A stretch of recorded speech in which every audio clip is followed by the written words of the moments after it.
stay away from such things. So the first thing is stay away from the exotic pairs, because the spreads there is ridiculous and it's just gonna kind of draw you back, because you're gonna sacrifice a lot of capital from your trading account just by opening a trade before the trade even runs to make a T, to go hit TP or to go hit your SL. Right? This video is sponsored by the marketplace powered by Trader Central. So recently launched, the marketplace is a town square for traders to make a living out of the ecosystem. Currently, Havana is accessible, a digital playground where you play to earn tokens, which can be used for discounts on your funding plan or purchase packs to fast track your challenge. Go to the link in the description box below and access the marketplace. I'm going to be sharing with you guys how to manage trades. Even if you're a beginner at the intermediate level or at the professional level, you might get some value from this side. So let's go ahead and check it out.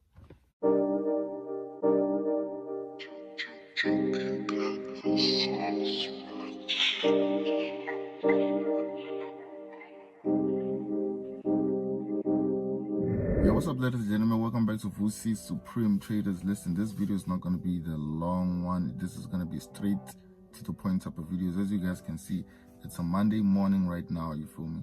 And I just took some time away from my schedule just so I can make this video quick and upload it now in the morning. You know, usually upload my videos in the afternoon or in the evening at most times, you feel me? So this one is just gonna be a side video, you feel me? So how do you actually manage your trades, you feel me? That's a question that you need to take a lot of things into consideration before you tackle something like this, you feel me? So all of this depends on one thing, you feel me? And the first thing that is going to depend on is your account size, you feel me? So in terms of your account size, even if you're opening trades or you're getting signals or something, say you're part of my signal thing, my signal groups and mentorship and that kind of stuff, the first thing you need to be aware of is how much you have in your account, you feel me? Because different people have different account sizes. Some people are fortunate enough to be able to start trading FX with a chunky account, not even ridiculous, but they have enough funds to kind of make mistakes and do all these things and play around with the lot sizes and all these kind of things.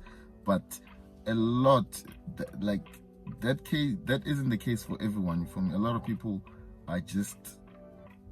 have jobs and stuff like that, so they don't have that kind of dispensable amount of money just laying around, you feel me? So this video is more aimed at someone who's starting out to trade and you don't have a lot of funds in your account, you feel me? So what you need to do, you need to be aware of what you're trading, right? There's majors, there's currencies, and there's majors, there's minors, and then there's also exotics, you feel me? So to you that might seem like all these things are just the same. As long as they're all currencies, then that means I can take my money to all of these things and stuff like that. But you need to be aware of one thing, right?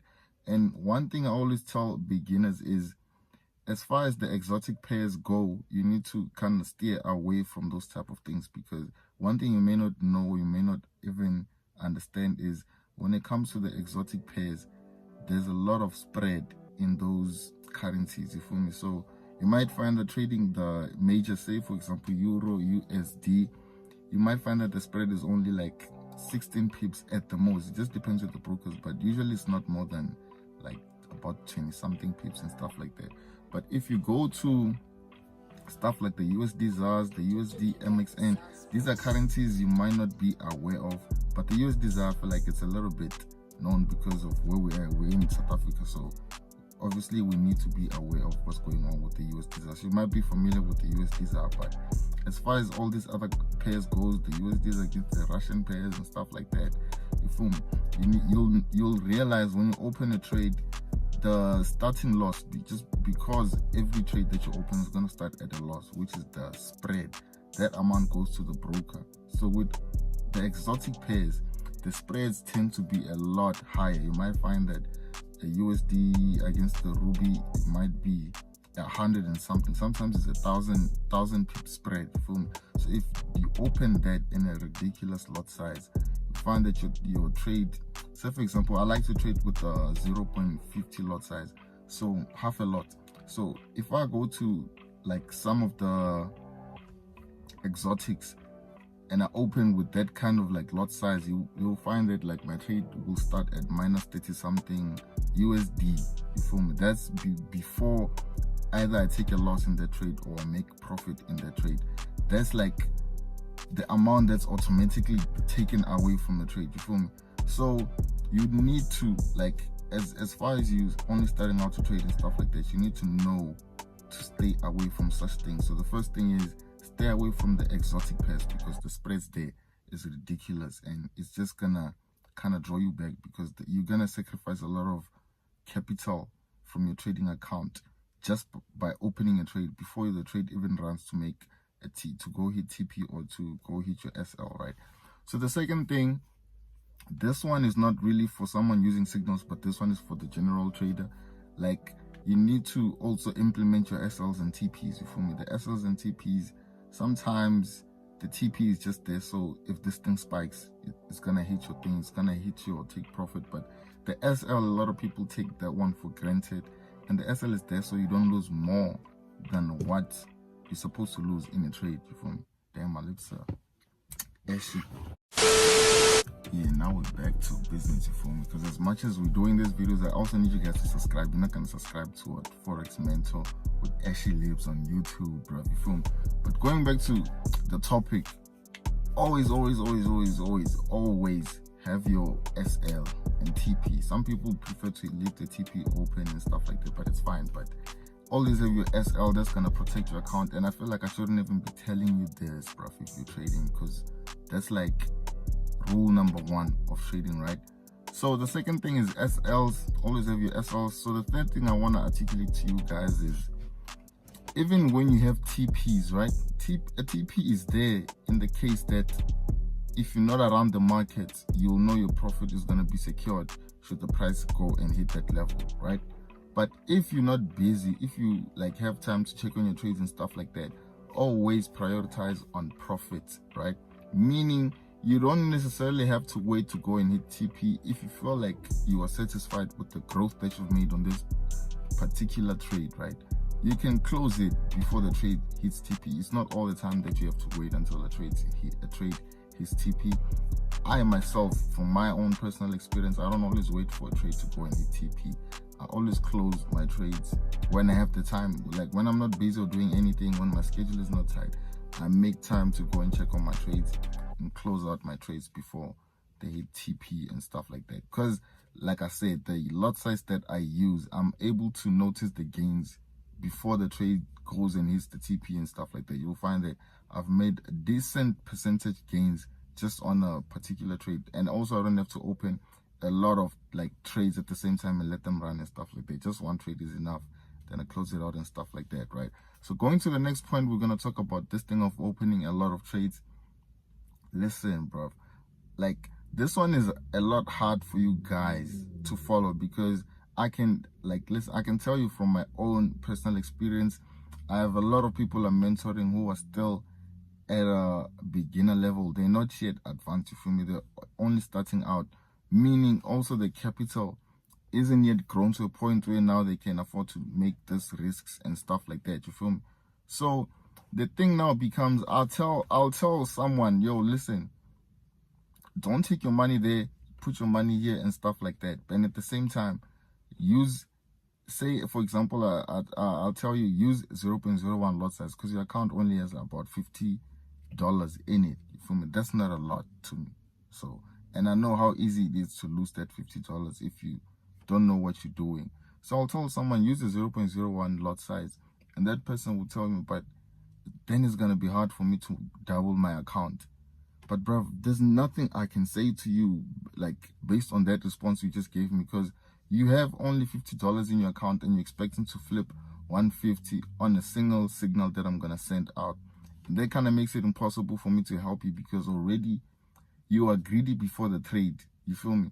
And you're gonna open so many trades, and then now if a signal I send out or something goes and hits TP or if say worst case scenario, trade goes and hits SL, you're gonna come back to me and like say, yo, like the trade hit SL and stuff like that. You lost all of your account in a single trade.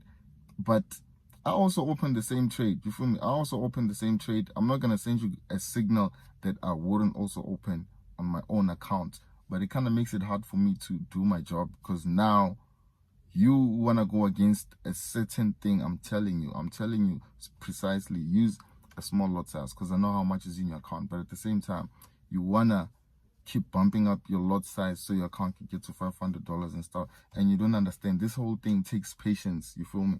It takes patience to get the skill, it takes patience to get the experience, and skill comes from experience, you feel me? And you don't have that level of experience, and you have like the privilege of getting advice from someone who has that experience. And I'm telling you, don't do this, and you keep doing that, and you keep blowing your accounts and stuff like that. So if you know you're that type of person, please don't hit me up on my DMs, don't hit me up on my WhatsApp and stuff like that.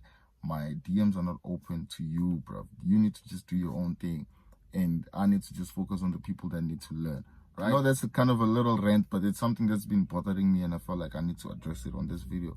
So always use the lot size that's in according to how much you have in your account, is what I'm trying to say, right? So in this one, I'm saying use a lot size that's in accordance to how much you have in your account, and at the same time also secure your trades before they hit TP. If you are satisfied with the gains that you've made, you don't have to always wait for things, because at the end of the day, the priority is to make money. So when you see that bag on your list of open trades, you can secure that bag and go chill out and relax, you feel me? So another thing, the last thing that I want to say in this video is you need to know how your broker works, right? When I say you need to know how your broker works, I'm talking about trading things like indices and stuff like that, because I see right now, like everybody's trading the NAS 100 and stuff like that, and the US techs and the US 30s and all that kind of stuff. You need to know how your broker works, because with some of these things, if you open a 0.01 lot size, give you it's the same equivalent of trading with a standard lot, which is one lot. So you might not be aware of that, and you jump into NAS 100 with a 0.01 lot size, thinking you're gonna, you feel me, you're gonna like secure some profit, and at the same time, if you take a loss, your loss it's not gonna blow your account, because that's the smallest lot size you're using. But only to find out that the amount of contracts for 0.01 and one lot for that broker is the same thing. So that's just some of the things you guys need to be aware of, and I hope you got some advice on how to actually manage your trades. Like, this isn't really complicated, it just needs a certain level of discipline, you feel me? So it's your boy Vussy once again. I'll see you guys this afternoon with the analysis video I'm gonna be dropping later on, right? As for now, I need to go and drop signals, man. Let me dip. I'll see you guys later. All right, peace out.